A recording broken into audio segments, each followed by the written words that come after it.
What's up, everybody? Thank you, everybody who's been joining in and watching our videos. Much love has been shown, and we want to say a big thank you.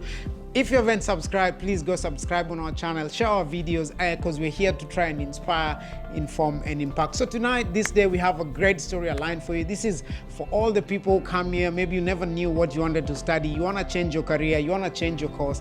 It's not easy, but it's doable, people. We're going to hear a story from this lady. She's been through it. She's changed unis. She's changed, she's been to different states, but she kept going. So we're going to understand how was that journey? How did she do it? So that we can help someone out there. You might pick something from the story. Who knows, man? All we do is bring you stories, and how it impacts your life, it's up to you. So tonight, stay tuned to hear this great story, and I hope it's gonna change someone's life. So let's go see what this story brings. See you on the other side.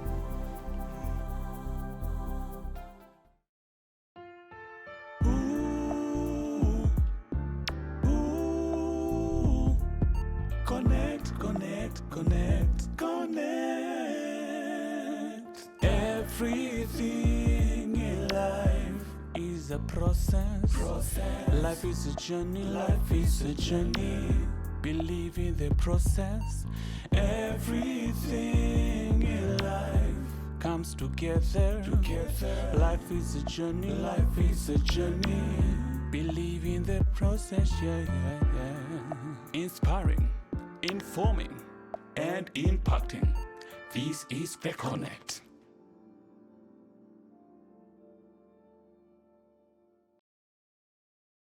So today we embark on a very interesting story, interesting journey. It's sometimes you never know where the journey is gonna take you. You don't know where the story is gonna bring. But today we just want to hear the journey of this lady. She's a good friend, close friend, I can say, and I've known her for about a few years, maybe 3-4 years, and I've seen the resilience and the strength that she brings. She's a go-getter. She likes to do stuff, and she loves also to help others. And we're gonna hear how her journey has been, what challenges she's been going through, and how she's actually overcome these challenges. And without even telling you much more, without any further ado, I just want us to welcome you to Daisy. Daisy, karibu sana. Asante sana, Pete. So Daisy, I like to find out and know people. So today I just want to know who's Daisy, so that our viewers can actually know who's Daisy. Well, thank you for having me here tonight, Peter. Karibu. Much appreciated. As you've heard, my name is Daisy Towett.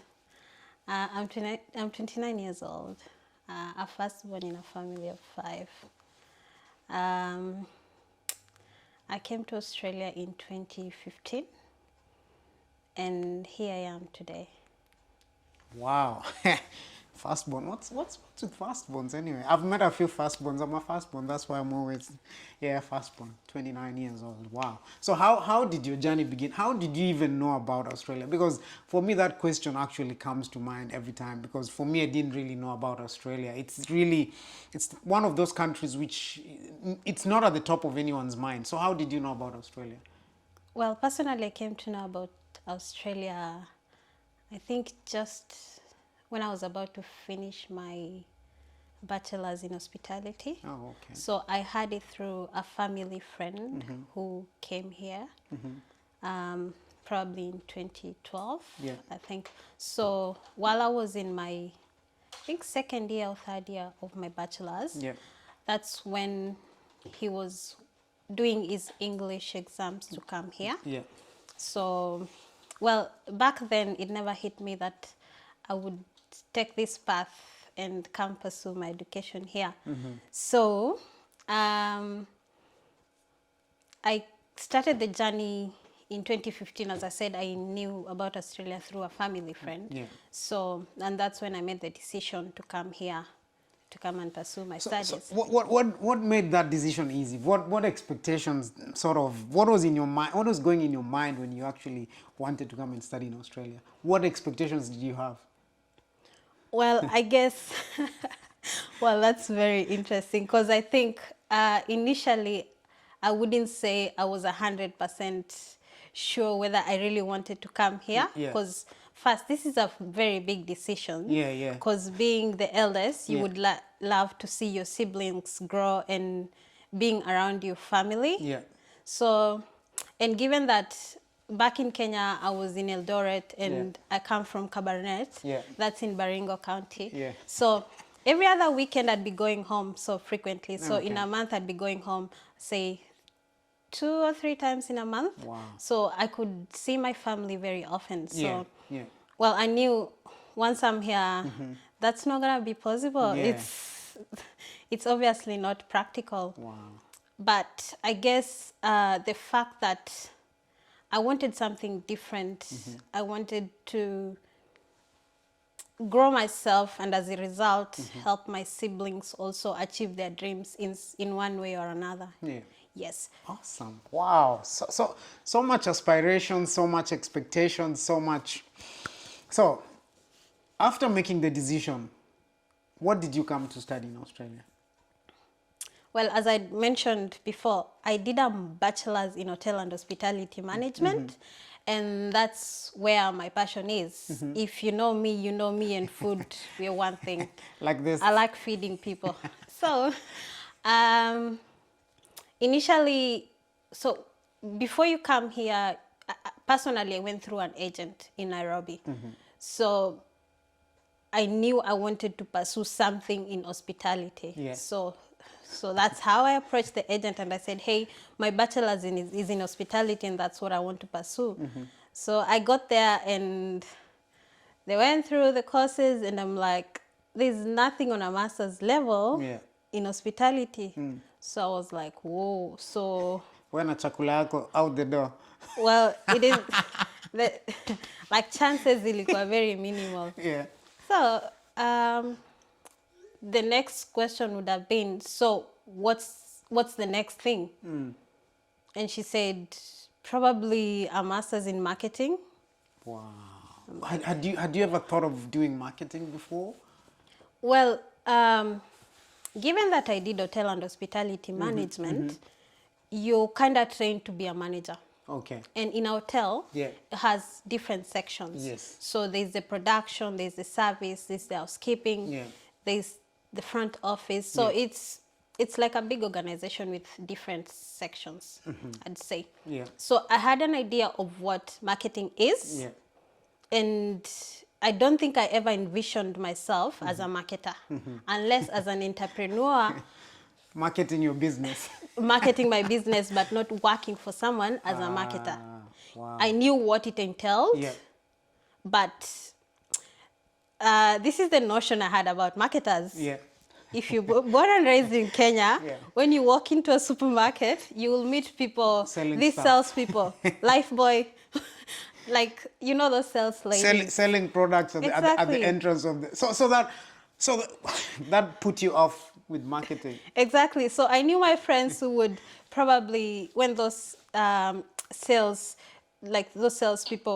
normally they used to have it from time to time, probably when they're introducing a new product to the market. Yeah. So they would have to hire people like for a short period of time to like market the product whenever people go shopping. Yeah. So, and from my friends, they used to tell me they're paid on commission. That's pretty much depends on how much sales you make. How much hard work you put in. Exactly. So I didn't think, knowing myself, I didn't think I had the strength of convincing people to buy and all that. Wow. So I normally ask this question, when you're coming to Australia, what expectation? Like, I mean, because we watch movies, we think, oh, when I get there, maybe I'll find self-driven cars, I'll find gold-plated trees. What notion or what did you have in your mind that you're gonna find in Australia?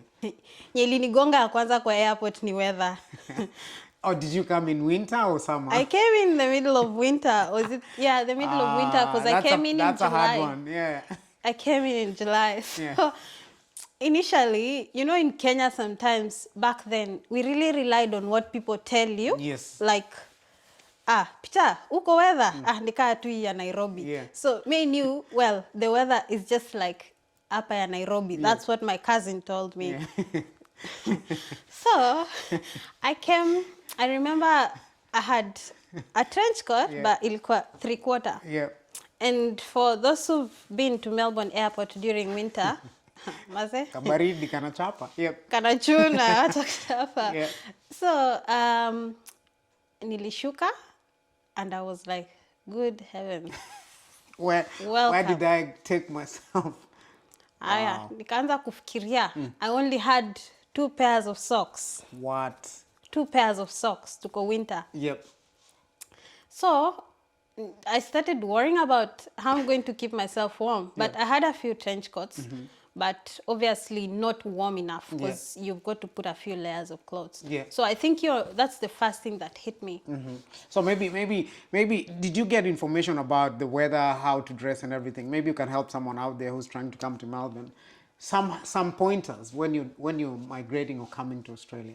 I think I didn't get much information about, and I guess back then there weren't as many young people that I could interact with to give me probably advice. My family friends, they did tell me it's cold, so you need to get some warm clothes, but you don't know to what extent. You've never experienced that, so you don't know to what extent it is. And probably when you're told in Kenya keep warm, it's not as in Melbourne. Yes. So you need to tell someone there you need to keep warm and get some warm clothes when you come in. And when it's warm, it's ile warm ya Nairobi. Yeah, it's a hot. bit warmer. Yes. So we're gonna go another notch higher. So now you've come, you started studying marketing. How was that? How was that journey? And did you complete your marketing study? So yeah, I did.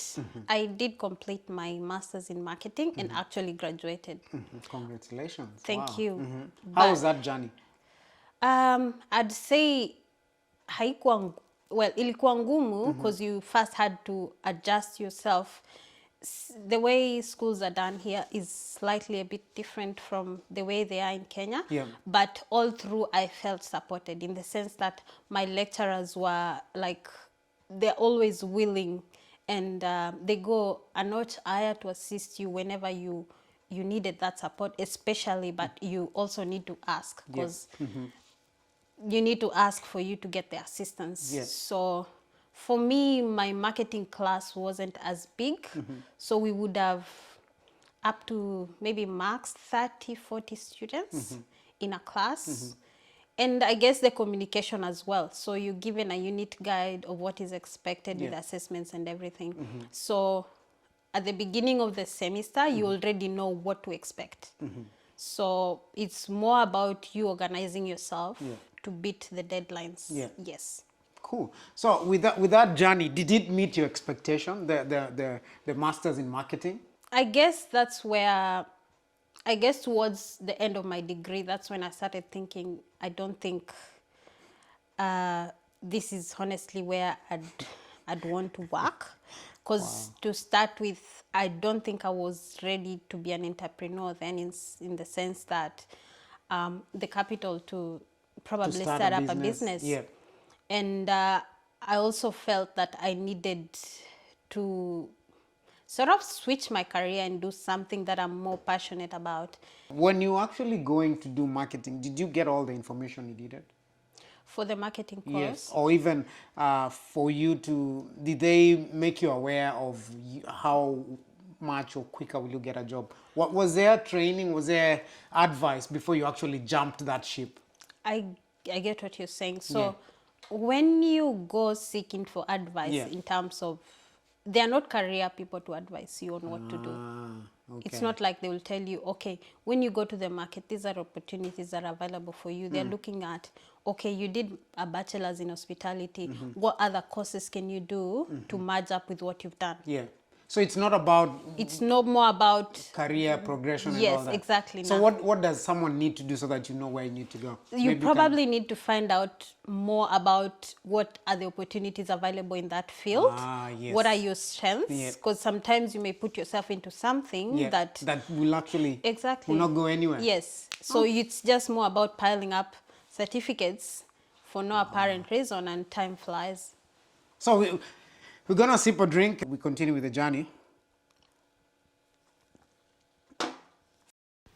Hi everybody and welcome to another great episode of Wise Up. We're going to touch on a very important topic, which is career progression, career choice and pathways. It's always important before starting your career to research on the outcomes and what pathways you have for that career. This will actually help you to understand where you are in the market, if that career is marketable, if there are jobs in the market, and if you want to migrate or even if you want to change your mind and stay in Australia. It's always good to make informed decisions on what careers or what pathways are very marketable.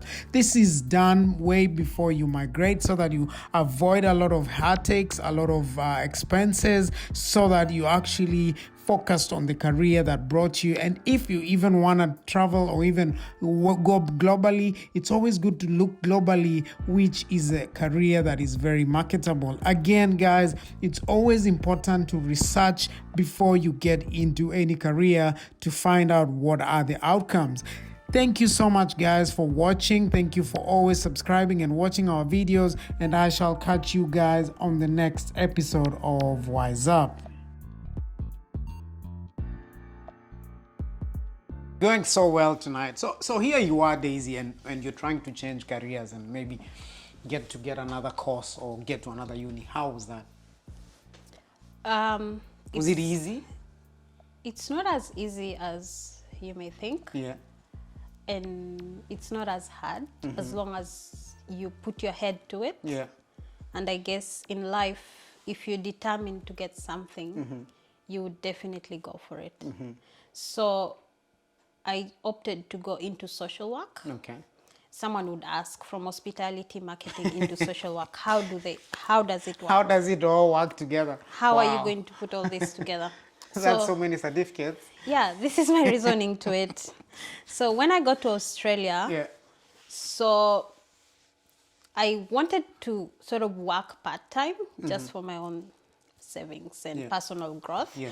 And I believe also getting a job here, sometimes it's more for you to understand the Australian culture in the sense that it gives you an idea of what to expect in a workplace. So I did a certificate in aged care, so looking after the elderly. Yes. Of which I was passionate about it because I did, from an African background, we do look after our parents. Yes. So you don't expect in Kenya to find nursing homes all over. Yes. So we literally look after our parents. For me, I was privileged. Yeah. So after I finished my high school education, I had my grandmother come live with us. Okay. So throughout that period until when she left us, you had a chance to interact and sort of take care of her. Wow. Yeah. And same with my maternal grandma. So I had the privilege of looking after them. So it wasn't a hard decision for me. And up to date, I still do it. And people are like, how do you? I guess there's just something in me that draws me where I am. Otherwise, I wouldn't be there. So I did a certificate in aged care, as I've said. Yeah. I got a job. And since then, I've been working with the elderly. Yeah. And while there, so in a nursing home, there are different allied staff in the sense that they're physiotherapists, they're occupational whatevers, they're nurses, they're doctors, or name them, and social worker as well. So seeing what they do, I thought I'm better off supporting the elderly. Not only the elderly, but supporting people that may need that support, having it tough in life. Yes, so that's when I opted to do social work. And so my second reason was when I was in Kenya after I completed my bachelor's, so there was the process of coming to Australia. Yeah. So it takes a while before you get everything organized. So I completed my bachelor's. Since I couldn't just get employed for that period because you never know when your visa is going to come out.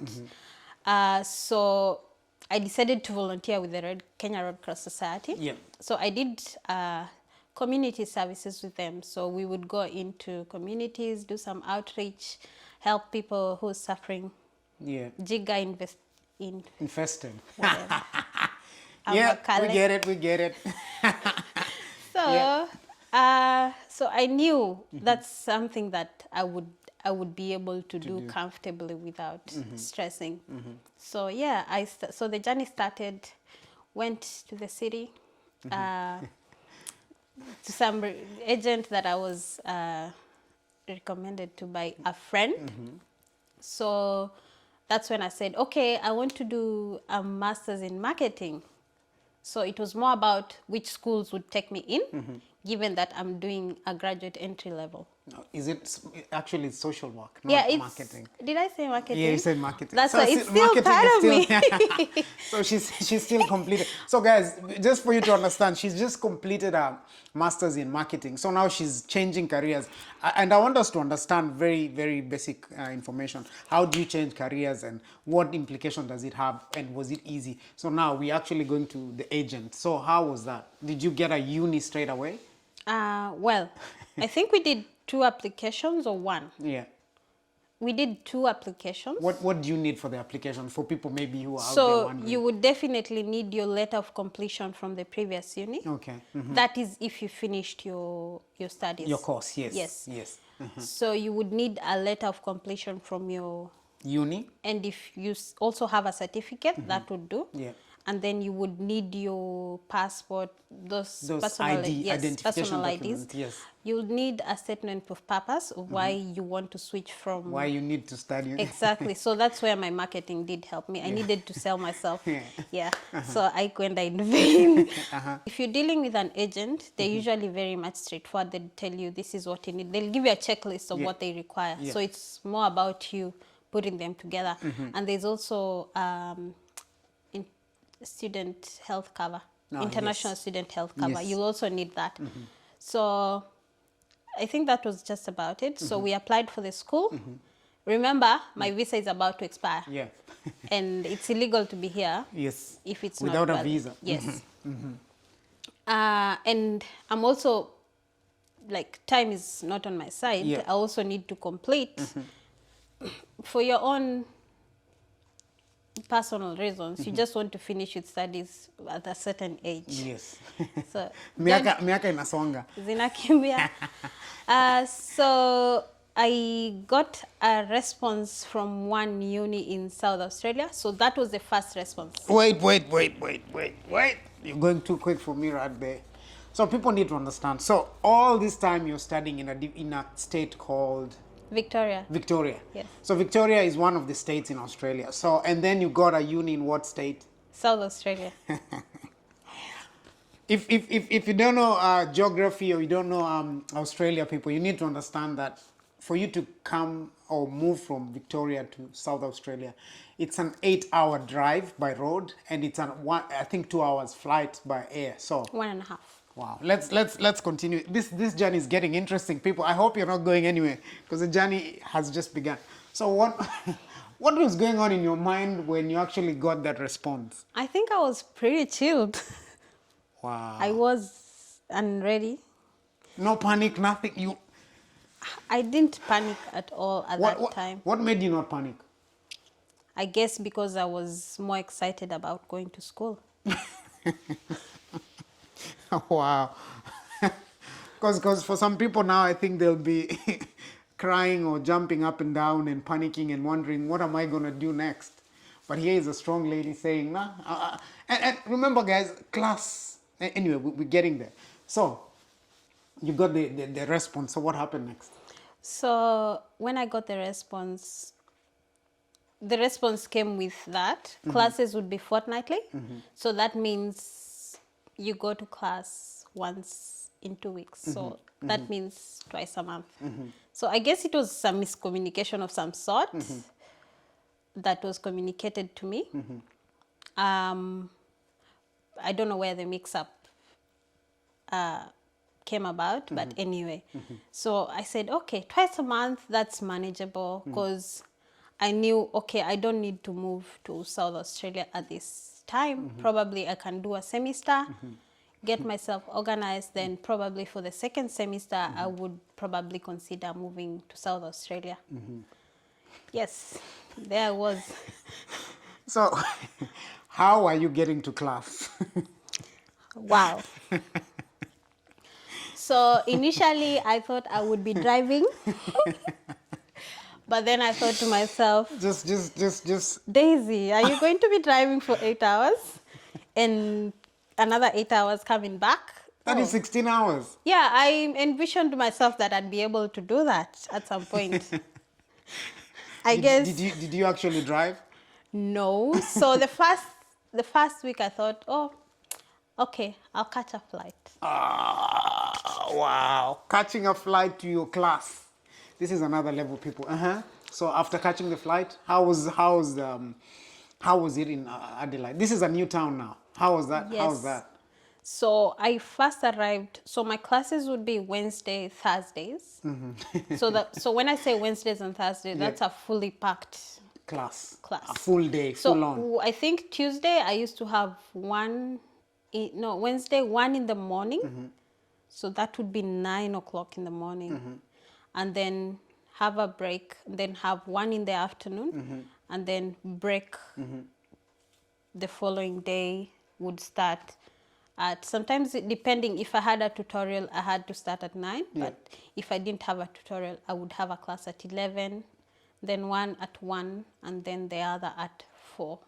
Was it 3 o'clock? Yeah. But anyway, the last class was meant to finish at around 6 o'clock. But 5 o'clock, 5 o'clock. But if the lecturer would Extend. then yes, that's where the trouble begins. And then the next class, where were you sleeping then? So this is where I appreciate having good friends. Yeah. So one of my besties from campus in Kenya connected me to one of our friends that they went to, I think, high school together. Yeah. So they would be able to house me whenever I go there. Yeah. So I believe those are my heaven-sent angels. So I didn't have to worry about where to sleep, because they also went to the same uni, so they were 2 sisters. Yeah. So to me, they were such a huge blessing. Wow, what a lady, flying for classes. So how long did you do that? Wow. So I did that for, so this is where the shock hit me. So I go to school. Obviously, I went to the student services or student center to seek, to just get an orientation of how things are done. Because I realized different unis run their things. Yes. So, and here I didn't attend the orientation date because it was sort of a late enrollment. Yeah. So I got there and given the timetable, logged into my student portal, and I'm like, classes on a weekly basis. Wow. Guys, just to recap, here you get a uni, you're like excited to go to uni, and then you get a timetable, you think it's actually, you said once a fortnight. So classes, she thought the classes were once a fortnight. So she thought it's very manageable. You get to school and then here you are, and then classes every week. So what did that do to you then? That shook me, because that meant I had to fly to class every week. Okay, so let's get your timetable. So were you flying every Tuesday? So I couldn't fly every Tuesday because I had work on Tuesday. So you used to fly on Wednesday morning. Yes. And then catch a flight back on. So my flight was at 5 to 6 in the morning, and I leave 40 minutes from the airport. That meant I needed to get to the airport an hour before the flight. So 4 in the morning. So I used to leave the house just after 4. Otherwise I'd be screwed, because there's also traffic on the roads. Yes. And if anything happens, you miss your flight. So you would wonder how I used to get to the airport. Because if at all I would get the skybus. Yeah, skybus. That meant I needed to leave the house maybe 3 o'clock or 2 o'clock in the morning. So hakuna kulala. Oh my God. What? Thank God for beautiful, amazing friends. And I'm forever grateful. They know themselves. They used to drop you to the airport? Yes. Religiously. So Flights every morning 6, every Wednesday Every 6 in the Wednesday, morning. 6 o'clock. So that means I had to, if at all they had to come to my house to pick me. They have to come No, at we 4. used to we used to use my car to go. Yeah. So if at all they drop me, if someone lived maybe nyuma kidogo from where I lived, because they had to come Yeah. get ndo Pick you. tutoke Yes. from my house. Yes. So they would come, that meant they had to come before that 4 o'clock. Oh my God. Yes. Wow. Wow.